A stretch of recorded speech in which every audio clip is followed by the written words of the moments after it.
வழக்கம் இருக்கு. ஒரு பர்டிகுலர் கோவிலில் போனால் எப்படி பாடணும் அப்படிங்கிறதுக்கு ஒரு முறை வகுத்து நமக்கு கொடுத்துருக்காங்க. அது எப்படின்னு பார்த்தா 12 திருமுறையும் பாட முடியாது, டைம் இல்லை எனக்கு பழக்கம் இல்லை, என்ன ரீசன் இருக்கலாம்.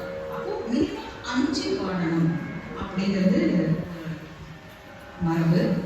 இதை பஞ்ச புராணம் அப்படின்னு சொல்லுவாங்க. இன்னைக்கும் பெரிய கோவில்கள்லாம் சிவன் கோயிலில் பஞ்ச புராணம் பாடுவதுங்கிறது இன்னைக்கும் இருக்கு. இந்த மரபு நம்ம மறந்துடக்கூடாதுங்கிறதுக்காக நான் அந்த பஞ்ச புராணத்துக்குள்ளதை அந்த பிளாக் சொல்லியிருக்கேன்.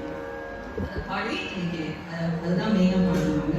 இந்த பஞ்ச புராணம் அப்படிங்கிறது என்னன்னா, ஒரு தேவாரம் பாடுவோம், அப்புறம் மாணிக்கவாசகரோட ஒரு பதிகங்கள் பாடணும், அப்புறம் இசைப்பா பாடணும், அதுக்கப்புறம் சாமிக்கு ஊஞ்சல் பாடணும், பொன்னுசல் அப்படின்வோம்.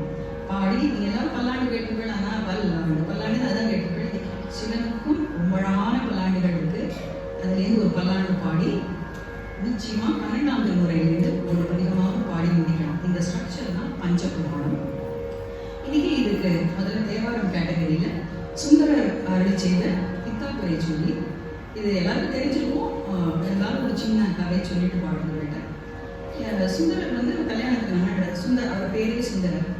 கல்யாணத்துக்கு முன்னாடி ட்ரெஸ் பண்ணிட்டு உட்காந்துருக்கார். கல்யாணம் ஆக போகுது. திடீர்னு ஒரு கிழவனார் நீ எப்படி கல்யாணம் பண்ணிக்கலாம், நீ எனக்கு அடிமை, எழுதுற, நான் உனக்கு பர்மிஷன் கொடுக்கலையே, வேலை இருக்குவா, வா எழுதுவா அப்படிங்கிற ஒரு ஒரே போவோம்.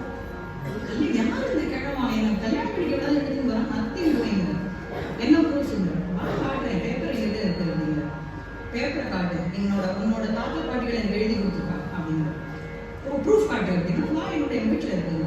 ஸோ கல்யாண கோலத்தில் எழுதி இவர் அந்த எழுதுட்டு வர்றாரு. அந்த வயசானவர் போக போக பின்னாடி போய் கடைசியில் சுவாமி கோவிலில் போய் சிவனோட அப்படியே ஐக்கியமான உடனே அவருக்கு பளிச்சுன்னு தெரியாது. அது கண்ணுக்கு சிவபெருமான் காட்சி அடித்த உடனே பாடின, அவர் பார்க்கறத அப்படியே பாடின முதல் பதிகம் இது. இதை இப்போ நாங்கள் பாடுறோம்.